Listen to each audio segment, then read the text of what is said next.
Ladies and gentlemen, good day and welcome to the Goldiam International Limited Q2 and H1 FY22 earnings conference call. As a reminder, all participant lines will be in the listen-only mode, and there will be an opportunity for you to ask questions after the presentation concludes.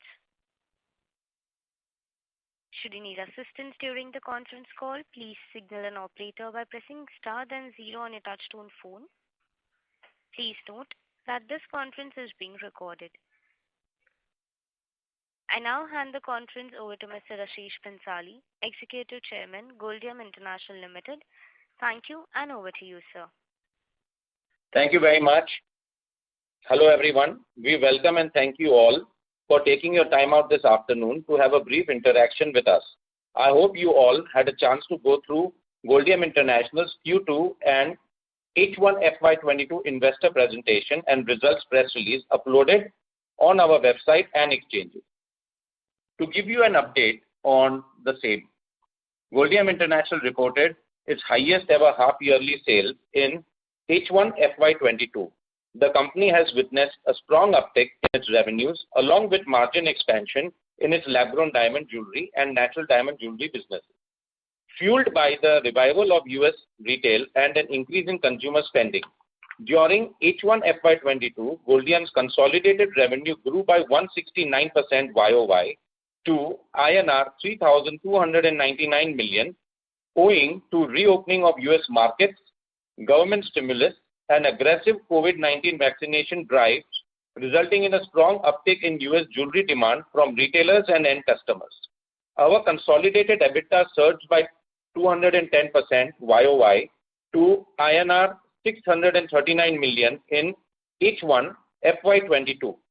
Goldiam's EBITDA margins expanded by 210 bps YOY to 19.4% due to better operating leverage and enhanced product mix. The company could garner higher margins during H1 FY22 owing to its strategy of selling lab-grown diamond jewelry backed by captive lab-grown diamond manufacturing presence across the value chain, coupled with a robust omni-channel sales presence. As on the current date, the company's order book stands at 250 crores. Recently, the company had bagged export confirmed orders worth rupees 50 crores from its international clients. The order includes 40 crores of manufacturing of diamond-studded gold jewelry and 10 crores order for larger carat lab-grown diamond jewelry. E-commerce sales, given its nature of being booked online, on a spot basis is not part of this order book.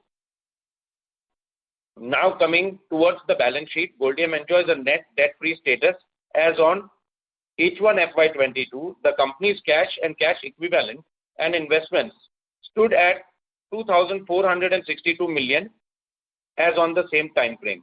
The company would continue to explore various opportunities to judicially utilize the cash reserves, including reinvestments in our core business, as well as potential inorganic growth opportunities.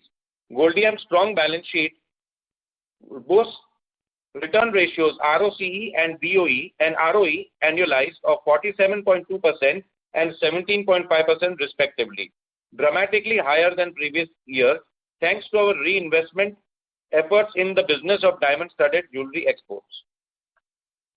For the benefit of investors and analysts who are listening to us for the first time, we would give brief color of our business model. Goldiam is among a premier OEM for fine jewelry, manufacturing, wholesale and distribution to large jewelry wholesalers and retailers. Our customer base is predominantly in the United States of America, with exposure to a majority of the largest jewelry specialty store, bulk box retailers, department stores, and more recently online-only retailers. We develop new styles completely in-house with a strong and global design team, with nil trading activity, allowing us to fetch higher realizations and margins on our sales. We have two lines of offerings as our product portfolio. First being natural diamond jewelry and the second one lab-grown diamond jewelry. We would touch upon briefly on these two product portfolios. Speaking about natural diamond jewelry, this has been a traditional business which comprises close to 85% of our total revenues as on date. The business has an EBITDA margin close to 18 to 20%.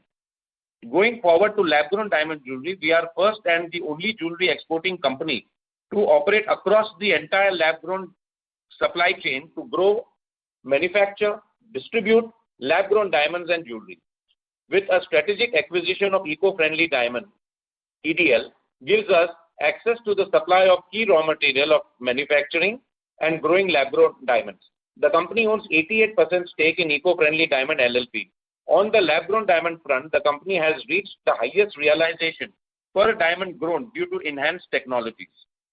Due to the seasonal nature of our business, as an exporting firm focused on serving US retail, our business must be looked at on a year-on-year basis only. Q3 has historically and remains to be Goldiam's strongest quarter due to the major shopping season of Thanksgiving and Christmas, with other quarters consisting of regular retail activity, including destocking, new style testing, and reorders. We will take some more time to further explain our sales channel, which we follow to execute our orders. Our traditional brick and mortar business firms up for around 80% of total sales, with the differentiating factor being online e-commerce mode of sales channel, which constitute close to 20% of overall sales versus 5 to 10% in the industry.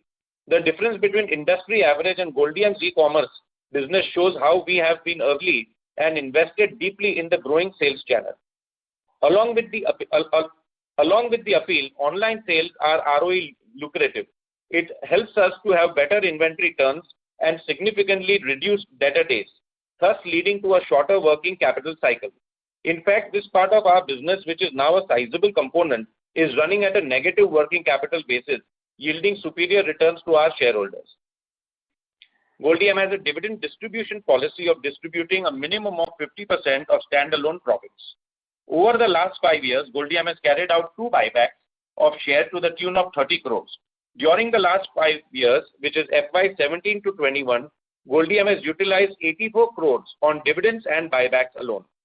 The company has proposed a buyback of 380,000 equity shares of the company on 27th October 2021 for an aggregate amount not exceeding 456 million. The maximum buyback price is set at rupees 1,200 per equity share on the record date on a proportionate basis under the tender offer route using the stock exchange mechanism.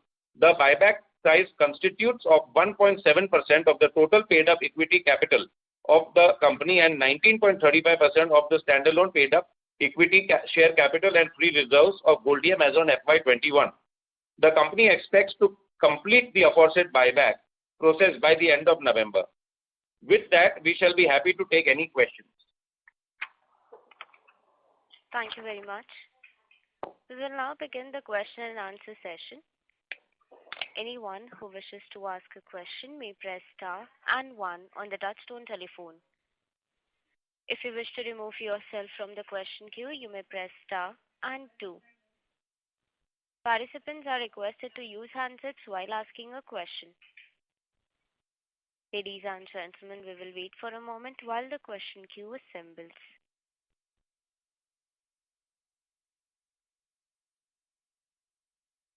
The first question is from the line of Dixit Doshi from Whitestone Financial Advisors. Please go ahead. Yeah, thanks for the opportunity. I have 3 questions.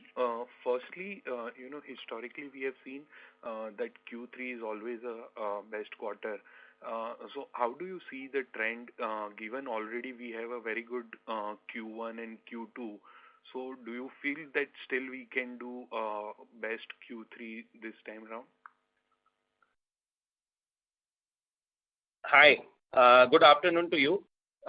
Thank you for your question. Yes, Q3 historically has always trended to be one of our strongest quarters because the sales season of ours, which is Thanksgiving and Christmas, all happen during the same time.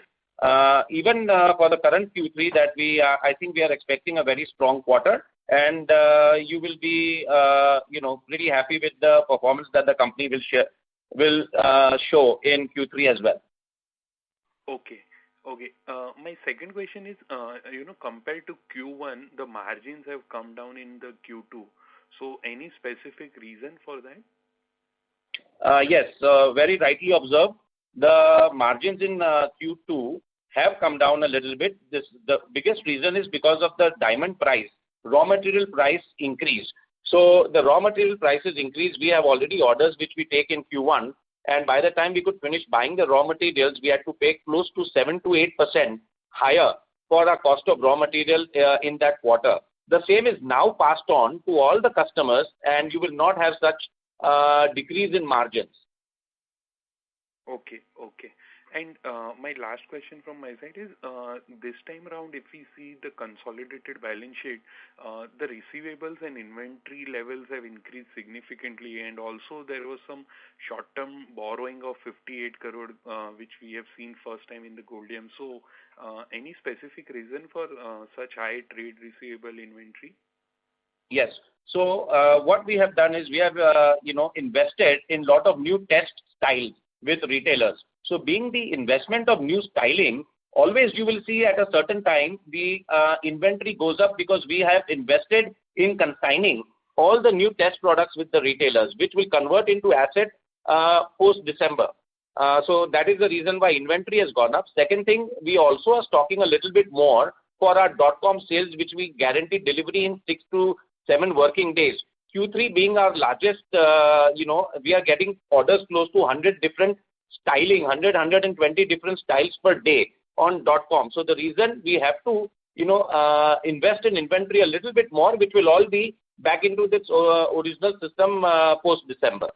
And regarding bank finance, the business has grown from 400 crores last year to 317 crores just in 6 months, right? So because of that, additional raw material, additional finance was needed to buy goods, whether gold or raw material in time. And to enhance our margins, we are also trying to buy these raw material more on a COD basis to get maximum value for shareholders, which you will see in the next quarter. Okay. And anything particular on the receivable side? Almost 200 crore, more than a quarterly sales. Yeah, so all the entire receivables, right, will hopefully in the next quarter, it will reduce dramatically. It's because all these goods that were exported will start converting into sales, and customers will start paying us in this quarter, current quarter and next quarter. Okay, fine. That's it from my side. Thanks. Thank you. Thank you. The next question is from the line of Akash Saveri from Perpetual Investment Advisors. Please go ahead. Good afternoon, Mr. Mansali, and thank you so much for organizing an analyst Concall. Just a couple of questions from my side. If we see the employee benefit expenses, there has been some volatility, in the last 4-5 quarters. So what is attributable to this sharp increase quarter on quarter? And also you said not to look at your business quarter on quarter and more year on year, but just over a period of time, the volatility in the employee benefit expenses, could you just throw some light on that? Sure. Akash, I can take this. This is Anmol Bhansali here, full-time director of the company. Thanks for your question. So looking at the employee benefit expense quarter on quarter wouldn't yield too much analysis from our point of view, because we are deferring time periods for payments of commissions to our employees both in America and the sales employees in India. So if you look at our business on a year-on-year standpoint, or overall full-year standpoint with regards specifically to line items such as employee benefits expenses, other expenses, etc., depreciation and amortization, that would yield a more clearer understanding of the question you're asking. Got it. Thanks so much, Anmol. Anmol, another question was, if we see like branded lab-grown diamonds as well as natural diamonds, so what will be the difference in the realizations and margins between these two product profiles that we are in? Sure. So in a average unit selling price for natural diamonds, Goldiam has always been in the mid to higher tier segment of about $450. $400 to $450 per item sold from our factory. With the advent of lab-grown diamonds, and especially thanks to our backward integration with eco-friendly diamonds and its finished product, which is large CVD lab-grown diamonds, our average realization per product sold in lab grown is in fact close to $900 to $1,000, depending on quarter and depending on the sales mix we have then. So it's a dramatic, rather than a decrease, it's a dramatic increase because of a much more favorable mix of products that we are placing in lab-grown diamond. Again, this is primarily thanks to the fact that we have backward integrated with eco-friendly diamonds in order to get access to that raw material of large lab-created diamonds. With regards to the margin profile, our natural diamond jewelry business yields between 18 to 20% every year on an EBITDA basis, on an annual EBITDA basis. And on an annual EBITDA basis, we hope lab-grown jewelry business will be about 30 to 35%, depending on the mix we use of our own grown centers versus buying lab-grown diamonds from the market and utilizing it in our jewelry orders to our retail customers. Got it. So we also buy lab-grown diamonds and not only manufacture in-house? That's correct, Akash. So all our large lab-created diamonds are manufactured in-house by eco-friendly diamonds. That yields the most amount of margin and profitability for the company. And on the more commoditized sides of the business, which would be smaller melee diamonds or basically accessory diamonds, if you call them, those are bought from the diamond market. Got it. And what would be like the mix? Like what percentage is in-house as compared to bought from outside? Sure. So about I would say 20 to 25% of what we sell in lab-grown diamonds is in-house purchases, and we are constantly striving as management to increase that component moving forward as well. Got it. And these lab-grown diamonds that we make, is it that those sizes, like the caratage, is not available in natural diamonds? Or, if you could just throw some light on that? Absolutely. That's very correct, Akash. So within those sizes that we grow at eco-friendly diamonds, we currently, and we have in fact never at Goldiam had access to those same quality and same sized diamonds in natural, because it's usually comes, it comes only thanks to having direct purchases from the mining companies like De Beers, Alrosa, etc. So, in this, that category of fine jewelry was always reserved to those people who have direct access to rough diamonds from these mines. If you are talking about, the same caratage, same size, same quality and natural diamonds. So, it's really an exciting journey that we are on, where we kind of, if you will, have our own mine in growing diamonds of these sizes, and we are able to then invest in and introduce new styling in this category of larger lab-created diamonds. Got it. Thanks so much for that. The next question was, with the entire energy shortage which is happening in China, are we seeing some incremental inquiries for our lab-grown diamonds from the US or any other markets? Yes, so there definitely is, some amount of change thanks to it. However, the product basket of what China makes and what we make here in India are very, very different. So China is largely a manufacturer for small lab-created diamonds, which is something that we do source from the open market, whereas at eco-friendly diamonds, we focus on growing large CVD diamonds, which yield the highest margin for the company per unit sold. So the product basket is different. However, yes, due to a shortage in those components, there is additional inquiries and demand coming in for eco-friendly diamonds as well. Got it. Thanks a lot for that. And so how is the traction currently in Jewel Fleet? Because, with conversations with people in the industry, a lot of people are getting into a similar thing what our model is in Jewel Fleet. So how is the traction and how is that part of the business growing? Sure. So we have in this quarter sort of done a tie-up with a wholesaler based in the US itself, who has a team of people on the road and sales people on the road who will be able to distribute this website more effectively to small mom-and-pop independent jewelry retailers across the country. We see this as being extremely a fruitful development for Jewel Fleet, and our own investments then yielding better and faster results. We're hoping that over the medium term, over the next 1 to 2 years, we are able to set up jewelry to be 5 to 10% on the minimum side of revenues, and that will dramatically impact our ROE to the in a positive manner. Got it. And if you just a question, how do we distinguish ourselves from our competitors? Like, is it based on the designs, or how are we better than our competitors? Is what my question is. Sure. So there are multiple answers to this question, Akash. Let's say number one, we are a very focused jewelry exporter. So we, are extremely dominant in, for example, the engagement and bridal jewelry segment of the US, right? So we have a history of SKUs and a history of success there, which we can bank on.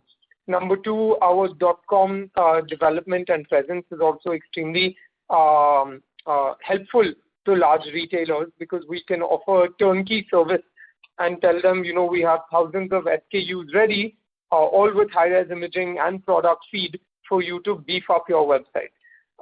Further, 6-day deliveries on e-commerce is also something that is not, I would say, no other company can manage to the scale that we do, and we're only being able to further grow and strengthen over there. Then another way is we've got on-time delivery on all our orders, consistently year on year, with no quality problems from our retail customers, and giving them further dependency and bankability on Goldiam. Another main factor is, for our retail customers, after disruption in our industry, they're looking for large jewelry retailers and suppliers that they can truly work with and partner with, who will be there for the long run. Thanks to our debt-free status, or net debt-free status rather, we are able to give them consistency and sustainability, and they prefer working with us from that point of view as well. Being a publicly listed company, we are able to offer transparency and financial disclosures that none of our competition is able to offer. And then lastly, we are the only integrated manufacturer in lab-grown diamonds, right from growing diamonds to cutting lab-created diamonds to manufacturing it into jewelry of our own designs and distributing it to the end retailer. So this segment, where there are strong tailwinds for new retailers who choose to enter or expand, Goldiam offers an end-to-end service, where we can strongly differentiate from our competitors. Thanks so much for such a detailed answer. Just last couple of questions. This is an industry question. That what is the difference between the CVD process that is generally used in India versus the HPHT process that is used in China, the high pressure, high temperature, which is, I believe, used in China. So what exactly is the difference between these two processes? Right. HPHT used in China is a commoditized process, and it's usually industrial presses that create this. You are limited by size of diamond over there, and most often you can only do smaller size diamonds. CVD as a process is chemical vapor deposition. It most closely follows the process of diamond creation in earth, over a long period of time. That yields larger size diamonds, which are, of course, of more importance to a jewelry company like Goldiam. Got it. And if I could ask that, what exactly would you say is our capacity utilization and overall capacity of the LGD plant currently? We're at 100% right now, Akash. We are in discussion to further enhance capacities at our LGD plant as well, as we are seeing more and more integration between our diamonds which are grown at the LGD plant and our finished jewelry distribution to retailers. So as we are integrating the sales channels, and we are setting our own diamonds in our own jewelry and distributing it, we as management also have more confidence that this is the right time to perhaps further invest in increased capex in our LGD growing operation. Great. Thank you so much, for answering all the questions, and all the best. And it's great to see how the company has grown in the last couple of years. And all the best. And thank you. Thank you. Thank you. Ladies and gentlemen, in order to ensure that the management is able to address questions from all participants, please limit your questions to two per participant. If you have a follow-up question, you may rejoin the queue. And reminder to every participant to ask a question, you may press star and one now. The next question is from the line of Aman Vij from Astute Investment Management. Please go ahead. Good afternoon, sir. Good afternoon. Yeah, my questions are on the lab-grown diamond business.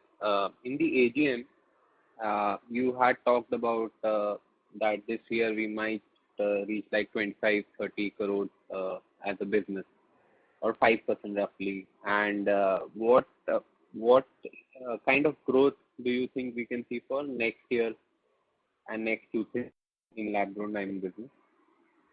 Sure. Thank you, Mr. Aman. So we are hoping to cross 70 to 75 crores in our lab-grown diamond jewelry business, where we will surely be able to create lab-grown diamonds and then make jewelry out of it to the tune of at least 70 to 75 crores in this coming FY21 to 22 financial year. Sure, sir. And if you look at Indian lab-grown diamond sellers like Fiona and there are 1-2 more players. So are these our customers? And if yes, are we the sole supplier or at least the dominant supplier to them? So no, Mr. Aman, we are a very export-focused company. So we sell to large retailers and corporate retailers in the US who, on the minimum side have 40 to 60 stores. So our focus is on more volume-oriented clients. Sure, sir. And you talked about the difference in sizes compared to, say, what Chinese supply. So if you can talk in terms of, I don't know, carats or something else for us to understand what is the size you are typically selling. Sure. In Sure. So everything that in terms of rough comes from Chinese suppliers is about under 3/4 or under 1 carat, and eco-friendly diamonds is focused on growing diamonds that are above 1 carat. So we are very well placed, sort of above in terms of the larger diamond jewelry, larger diamond segment. And finally, I come back into the field. If you can talk about the market opportunity, as in what are the other big players in this industry supplying bigger sizes diamonds? So, and what is the addressable market size as of now in US? So lab-grown diamonds is just really, in our opinion, starting off in terms of not just US, but its presence globally. Where I think last year there was about near about 1 to 2 billion opportunity in lab-grown diamonds as a market size. We're seeing trends that this would effectively double or at least be an extremely high single-digit growth every single year. From our perspective as a jewelry first and jewelry-oriented company, retailers and large corporate retailers are only more and more asking for lab-created diamond jewelry and inquiring further about our strategies, our abilities to deliver consistently in this product segment. So we're very bullish on lab-created diamonds, not just from the thought process of sustainability angles, but also from on-the-ground results that we are seeing from our retail customers. Just one clarification. My question was, so out of this 1 to 2 billion, if my understanding is correct, most will be the smaller sizes, which is supplied by Chinese. That's correct. So, Mr. Aman, regarding the breakup of larger CVD diamonds versus the smaller diamonds that are grown largely in China, we can get back to you with further details and we can route it through our IR team once we have that data on hand and ready. Sure. Thank you. I'll get back in the queue. Sure. Thank you. Thank you. Participants, to ask a question, please press star and 1.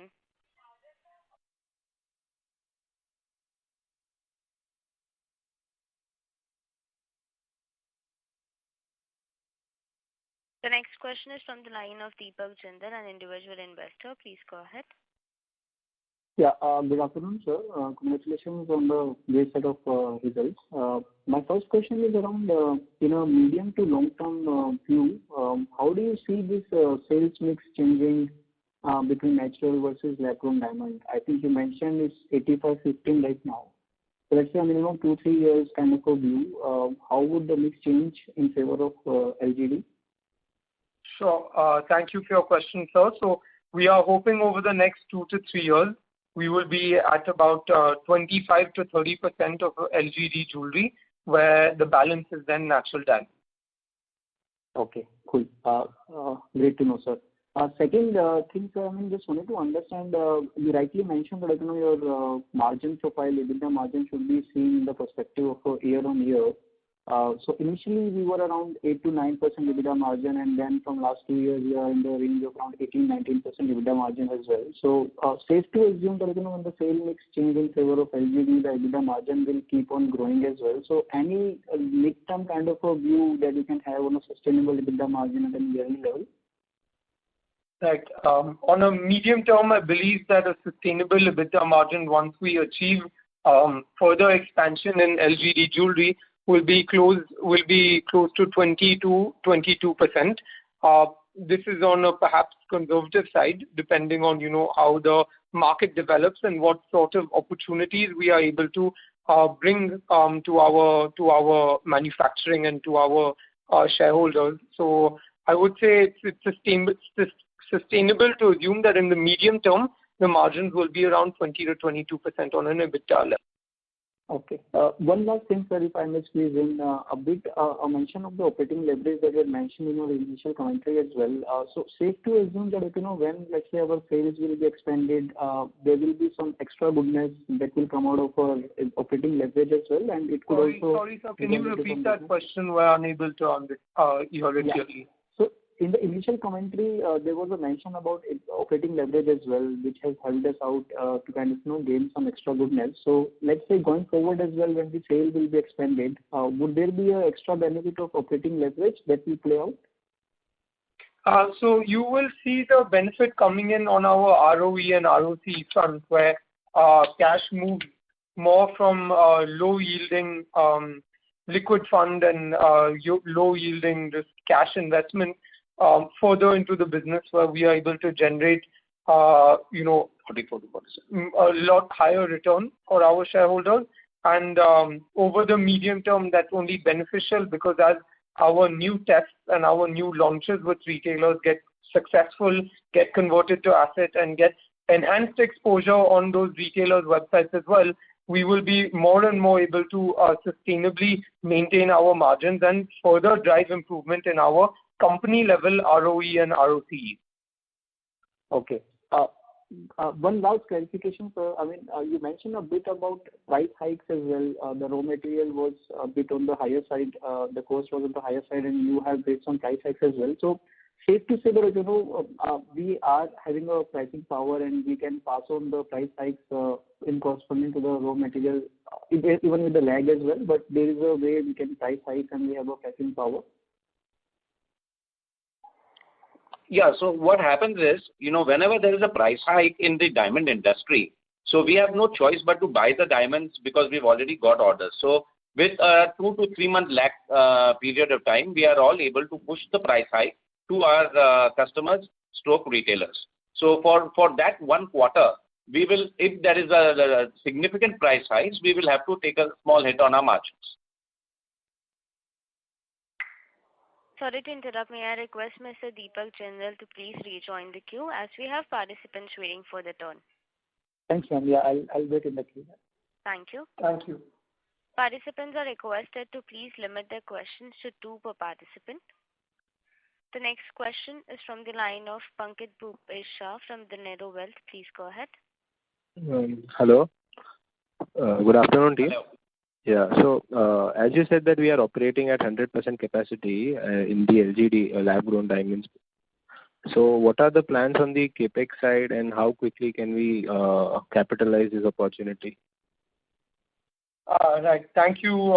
Thank you. So we are looking at doing a CapEx of enhancing another 10 crores towards machinery over the next half year, perhaps. It is going to be step in step and hand in hand with our ability to distribute the enhanced production coming from the new machinery to our retail clients through jewelry. So we are focused on enhancing the margin for the overall company, and we're focused on margin-driven businesses at Goldiam, that being our core philosophy. That is why we are tying our capex to our visibility and our discussions with retailers regarding placing more and more large lab-created stones within their retail stores. Okay. And my another question is on how do you see this shift happening from the natural diamond to the lab-grown diamond over a period of, say, next 3 to 5 years? And what market share can lab-grown diamonds enjoy? So we are looking at, not taking anything away from natural diamond business. We are looking at enhancing lab-grown diamond jewelry to customers who never bought natural diamond jewelry in the past. What is happening currently is that we are converting people who bought Swarovski diamonds, cubic zirconia diamonds, silver jewelry, smaller different color stone jewelry to avenues of buying lab-grown diamond jewelry. These were the customers or consumers who never could afford to buy diamond jewelry in the past. So I assume by creating an entire new customer base, right, every retailer, right, is enjoying placing lab-grown diamonds in their jewelry showcases because it's getting more foot flow to the diamond areas, to the diamond department. So that's one thing. Natural diamond will always continue at the speed that it's currently continuing. Lab-grown will catch up, right, to that speed. So we are very hopeful. We are very hopeful that we are not taking one asset class of ours and reducing one and increasing the others. Our focus will be to increase both the asset classes. The only thing we will see is lab-grown increases faster. Right. So you're saying that we are creating entirely different market for that is the lab-grown diamonds. Yes, absolutely. Because the consumers that keep coming to buy lab-grown is not only somebody who bought a mined diamond jewelry in the past, but also a new entrant, a millennial, as well as somebody who has never had the resources in their family to buy diamond jewelry. Those are all the people who are now coming and becoming new customers for lab-grown diamond jewelry. Great. Okay, thank you so much. Most welcome. Thank you. The next question is from the line of Ashish Shah from Business Match. Please go ahead. Hello. Yes, Ashish. Hi. Good afternoon, Anmol and team. Thank you for taking my question. Your past historical financial shows that your EBITDA margins were dramatically lower from where we are currently and for FY21. So can you please help me understand what changed in our business model in this first half in the last financial year that our EBITDA margins have gone to 20% plus? So Ashish, let's answer this question in multifold manners. So Goldiam's earlier, operations were selling jewelry to wholesalers. So when we sold jewelry to wholesalers, say 5 to 7 years ago, right, where 100% of the exports of the company went to a wholesaler, which is like a middleman in America. So clearly we enjoyed different margins at that time. Then we started moving from wholesalers to retailers. Currently, Goldiam sells 80% of our jewelry directly to retailers and only 20% is wholesalers. So their margins enhanced dramatically because of, selling it to the last person out there before the consumer. So it's more of a B2B2C type of business we have moved to. Now, with the introduction of .com businesses, with the going to be introduction of Jewel Fleet, with the introduction of lab-grown, the margins have gone dramatically stronger for the company, and that is where the efforts of the company are, where we can grow our .com businesses, we can grow lab-grown businesses, we can grow natural diamond businesses straight to the retailer, where we hope to enjoy anywhere between 20 to 22% of EBITDA. But just by eliminating the middle person through whom you are reaching the retailers, that actually gave you like a 10% bump up for that? So a 10% bump up for that and introduction of smarter channel of sales, which is .com, which is buying raw material at a better price, reducing different diamond qualities as well, right? And concentrating on 2 to 3 diamond qualities gives us the additional strength to buy diamonds at a more cost-effective basis, right? And we were able to sell jewelry at a higher margin because of all these initiatives. This 80%, direct sales to retailer, would you share like what's your client concentration you would have with your end clients? So yeah, we can get back to you, but our top 5 clients together constitute somewhere in the range of 55% of our sales. Okay, and just a couple of more things. One is, Anmol, did I get it right that is it like a like-to-like comparison for natural diamond and LGD that the realizations are much higher for LGD? Is it like a like-to-like comparison where you mentioned at the start of the call it's $400 and $900? Did I get that right? Like-to-like, can you explain what you mean by that? So in the sense, one was understanding that the lab-grown diamonds are much cheaper than the natural diamonds. Right. So yeah, it's pretty like-to-like. It's the same sort of product segments being sold at the same retailer. Okay, and you end up getting a much higher realization for LGDs, right? Yes, that's because we are using larger centers, mainly because we have the ability to grow them in-house. Okay. And any thoughts? I mean, and your this how do you approach are you approaching the same clients with your B2B website? Is it the same clients whom you're approaching? So for the B2B website, we're approaching a wholly different segment of the industry, which is small mom and pop retailers. Okay. Currently, Goldiam is focused in the US in selling to large corporate retailers with a minimum store size of 40 to 60 stores. The B2B website is focused on selling to all those small mom and pop independent retailers with 1-2 stores that are spread across the country. About 40% of the US jewelry industry consists of these mom and pop independent retailers. Okay. Okay, I think that's it. I'll come back in the queue, Amol. Thank you. So, thank you so much. Thank you. The next question is from the line of Gurjot Aluwalia from an individual investor. Please go ahead. Yeah, hi. Good afternoon, everyone. And thanks a lot for organizing this maiden Concall. So just a couple of questions. Firstly, on the industry size, right? What is the industry size for lab-grown diamond market? And what is driving this higher realizations of up to $990 per carat now? Because I understand it was only around $800 a year or so back. So about a 25% increase just a year and a half. So what is the industry size and what is driving this higher realizations? Sure. So the industry size, the exact figures we can get back to you.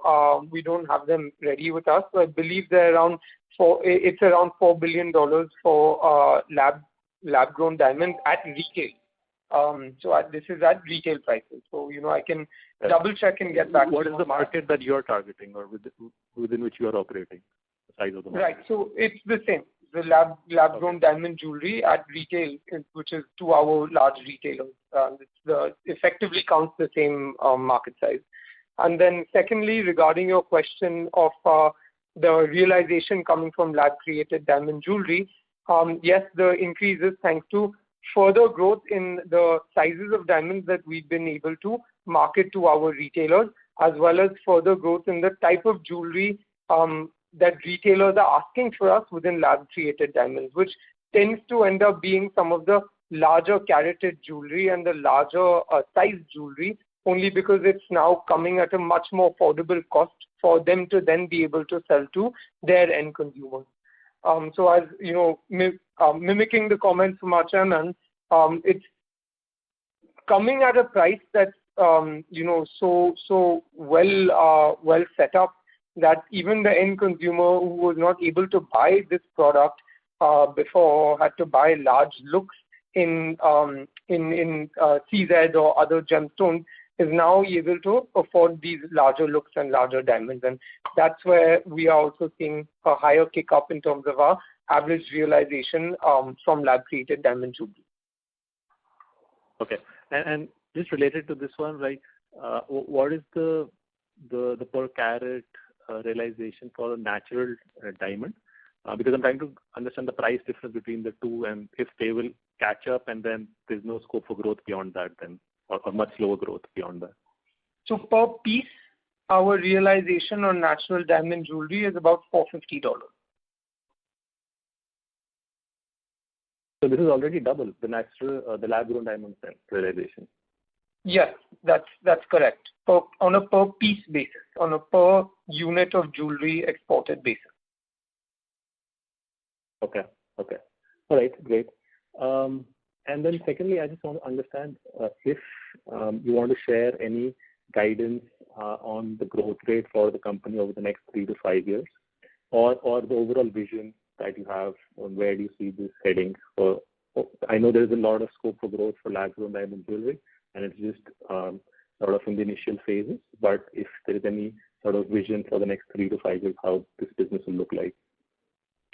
So I think the company is going to fare pretty much positive and well in a few years to come. Company will look at inorganic ways of growing. We will be looking at looking at an acquisition in the United States of America, which is our largest market, to further enhance our distribution.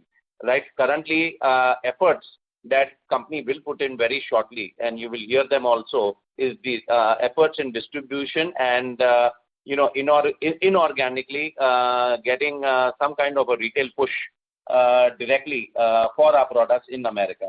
We are also looking at the same time to see if we can acquire a business, manufacturing business in our own country, where they are already supplying but different type of product being manufactured and supplied to different customers in America as well as in India. So we are very positive in number one, growing lab-grown diamonds, introducing further capex into lab-grown diamonds and adding on the machinery and capacity expansions for it. Using the same diamonds that we grow, putting it into jewelry and exporting the same. That's where the maximum value addition or margin expansions will happen for the company. Growing the natural diamond jewelry business right to the best of our capability, and as well as with inorganic ways of expansion. I think the company is poised on a strong footage. Sorry to interrupt. May I request Mr. Ahluwalia to please rejoin the queue? We have participants waiting for their turn. Okay, thank you.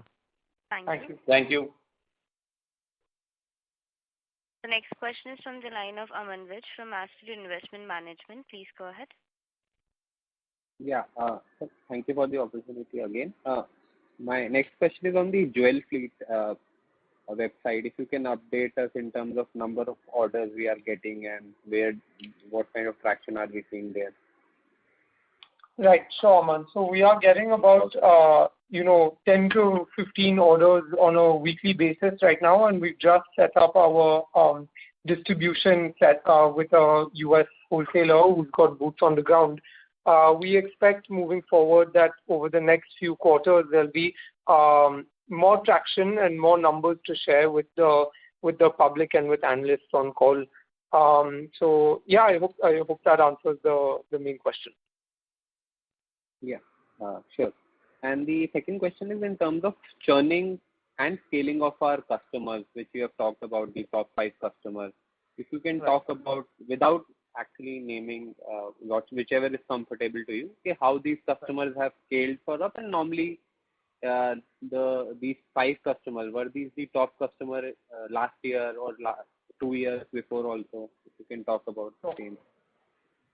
Sure. So, I'll give you a brief without giving too much information on the public call. We're happy to have a one-on-one at a later time. But effectively, all our top 5 customers have been with us for nearly 6 to 8 years now. Repeat orders have been very encouraging, and year-on-year growth has constantly been there with, of course, investment from Goldiam side as well in inventory at their stores to further boost and test new items consistently. Or another factor is, with all 5 retailers, we have effectively established, all 5 of our top retailers, we've established a strong presence on their websites as well. Sure. One small clarification. So when you talk about the lab-grown diamonds replacing, say, Swarovski and other kind of jewelry, but the realization you are talking about as of $1,000 for us, so at retailer the cost will be even higher. So I'm not able to correlate the data because my understanding is Swarovski and all those average selling price would be cheaper than this number. So, Aman, I think it's very simple. With lab-grown diamond jewelry, we have 2 types of products. One is an offering that we grow ourselves, right? And what we grow ourselves are all 1 carat and 2 carat diamonds, and that is one offering that we provide. So the price was informed to you is for our own offering, which is $950, which is a blended $950 per individual realization. Then we are also buying these smaller diamonds from Stars and Melee in the market, which come from China, which the rough comes from China. It is more termed as HPHT lab-grown diamonds. Those are the products where we do fashion jewelry and smaller bridal jewelry, where the pricing is different for a Swarovski type of a customer to come and buy. So if you're really looking at apples to apples, right, then on an average, those are all $200, $250 product, and a blended average is where we are currently is at $900, $950 with using our 2 carat diamonds. Oh, yeah, that makes sense. Yeah, thank you for the clarity. Thank you. Thank you. The next question is from the line of Deep, an individual investor. Please go ahead. Hello. Thank you for the opportunity. Am I audible, sir? Yes. Okay. Thank you. I had quite a few questions. I'll voice out 2 questions. One regarding the longer term vision. This was already addressed in part by Mr. Ahluwalia's question, and I just wanted to see that in the longer term, as we mentioned, that we are also looking to grow inorganically in US and to increase our distribution. Are we also exploring markets beyond jewelry for lab-grown diamonds, like for industrial uses or basically anything beyond what we are currently into, or do we think the jewelry itself will give us sustained good enough growth rate for at least next 3 to 5 years?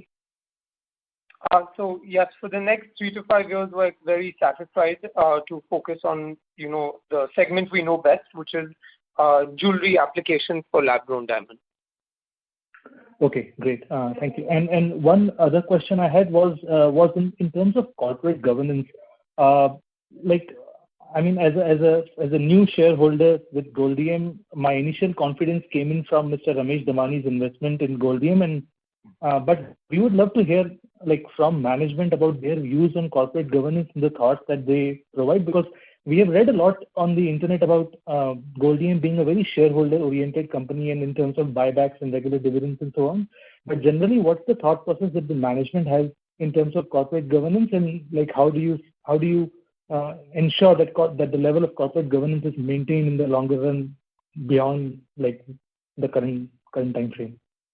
Well, you see, we are a very compliant company in terms of all the laws and the rules that are, that we are under and working with. We have a good and a very diversified board of directors. All these board of directors ensure, as well as our auditors, CFO, audit committees, we all ensure that we are very compliant, whether it is payment of wages, payment of dividends, payment of anything. Everything happens on time, and it is well taken care of. We are also, so we are technically very compliant. So really, I don't know how to answer that in a better way. Adding on to that, so the company, we've always chosen to be very forthcoming, especially in the industry that we're in. So we choose to be very open with our shareholders and investors and host things such as this earnings call and analyst call, so that we are able to talk with shareholders and discuss our strategies. Of course, the board of directors, as mentioned, is independent, and that also gives us further direction along with the guidance we receive from large shareholders who have supported us in our journey so far.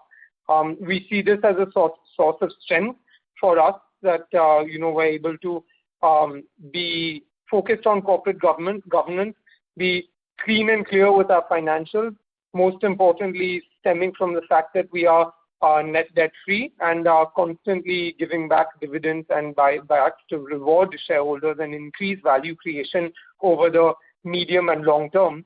And then finally, this is an area of strength even to our customers who look at Goldiam very favorably because of all these factors that differentiate us from our competitors. Great. Thank you so much. Thanks for the opportunity. Thanks for arranging this investor call. I hope that even if not at a regular quarterly cadence, and at some regular cadence, we get to speak with the management. Thanks once again. Absolutely. Thank you very much. Thank you. The next question is from the line of Amit Shah, an individual investor. Please go ahead. Yeah. Hi, good afternoon all. From what I hear is you have sort of two verticals in CVD jewelry.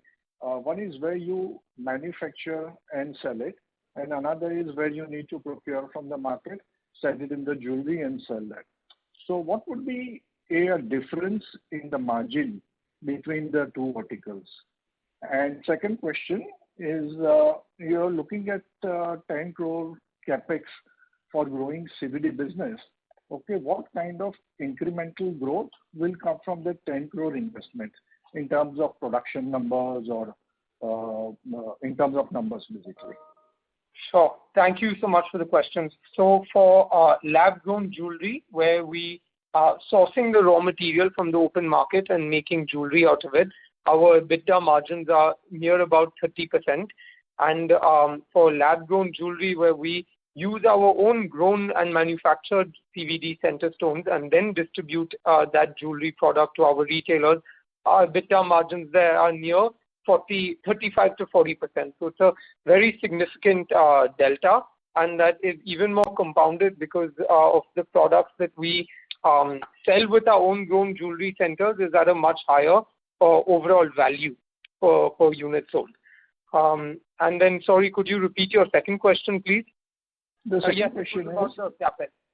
Yeah, you are looking at 10 crores of capex. Okay, so that would reflect into what number of produced products? Because since you're saying that there are higher margin in the goods what you produce naturally, so what kind of numbers we are looking at? Right. So that would yield to an additional annual revenue of about 10 to 15 crores coming from lab-grown diamonds. And that would effectively give us a further EBITDA boost in the range of 5 to 7 crores on a consolidated basis, depending on when we start the expansion. So the asset turnover ratio is basically 1 to 1.5 in this particular kind of product. That's correct. Okay. Thank you very much for taking my question. Thank you. Thank you. Ladies and gentlemen, in order to ensure that everyone gets an opportunity to speak with the management, please limit your question to one per participant. The next question is from the line of Gurjot Aluwalia from an individual investor. Please go ahead. Yeah, thanks for the opportunity again. Just one question on the order book visibility, right? So you've stated in your Q2 results that the current order book stands at about 200 crores. And I think you recently got another 50 crore order. So I can think about like 250 crores worth of order book that's currently visible for H2. In H1, we've already done 330 crores, right?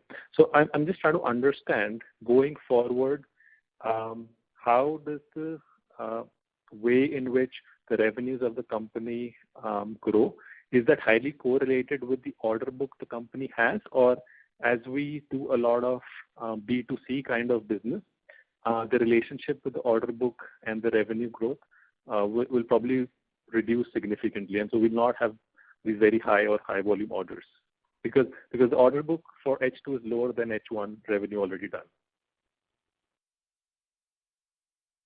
So the order book currently that we are having, and we're coming to the largest quarter, or the best quarter in terms of margin and business expansions of the company. We already have our order book of 250 crores, plus over and above that, we are currently doing close to 100 different units a day in .com, which is not even part of the order book or not even disclosed. So when you're looking at all that, I think the company will have a very strong quarter. And the correlation between order book and .com will continue and run parallel. But unfortunately, in .com, we are not able to predict the value of what is being sold until it is sold or until the orders are received. So we only talk about the order book, which is the larger order format of the larger retailers and larger wholesalers. When we get these 20% of our businesses comes to .com, so it's very clear. So if you're looking at a 250 crore order book and 20% of that comes from .com, it should tell you more or less where the order book is headed for that quarter. Okay, got it. Thanks a lot for answering the questions, and all the best for the future. Thank you. The next question is from the line of Deepak Jindal, an individual investor. Please go ahead. Yeah. So my another question is, when we are focusing on US market for let's say midterm, are there any synergies where we can kind of expand to some other potential exporting markets as well, let's say UK and Europe? Sure. So definitely UK and Australia are markets that are of importance for us also. They are, of course, much smaller markets in the overall jewelry industry. So we're looking at those, but we believe we have enough of a runway of growth available for us moving forward from the short to medium point of view, 1 to 3 years, by being focused on the US at the moment. Okay. Thanks, sir. Yeah, this is it. Yeah. Thank you.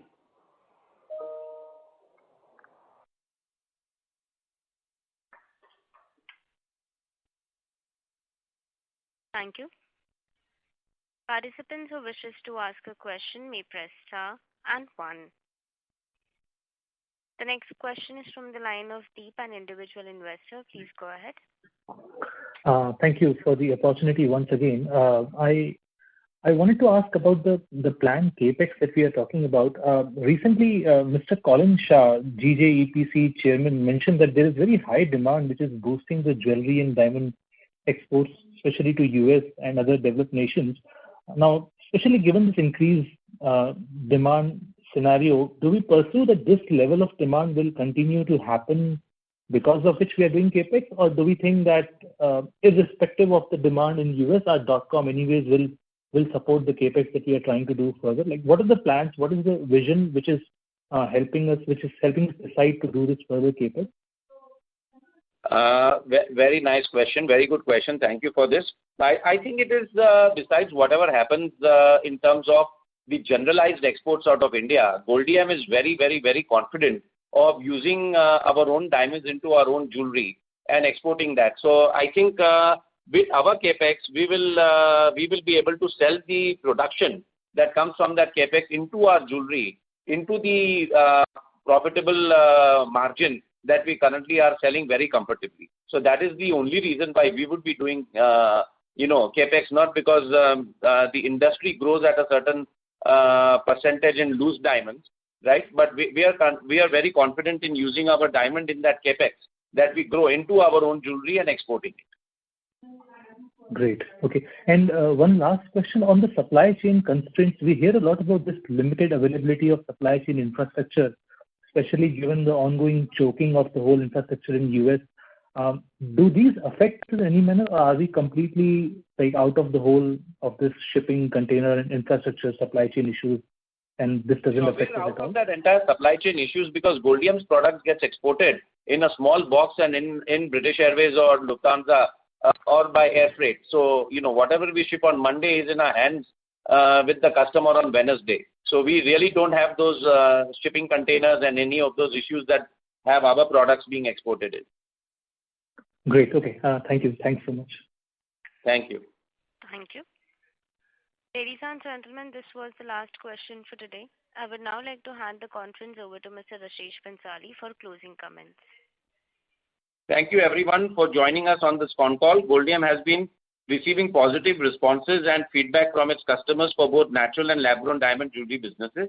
The company is surpassing the industry's growth by riding on the outperformance and repeat orders of successful styles in the US retail market. Goldiam looks forward for a strong Q3 FY22, which happens to be one of the key quarters of the company, coinciding with Thanksgiving Day and Christmas festive sales in the United States of America. I wish you all a great evening. If you have any further queries, please reach to our investor relations team. We will be delighted to satisfactorily respond to all your queries. Thank you all very much. Stay safe and stay healthy, and good evening. Thank you. On behalf of Goldiam International Limited, that concludes this conference. Thank you for joining us, and you may now disconnect your lines.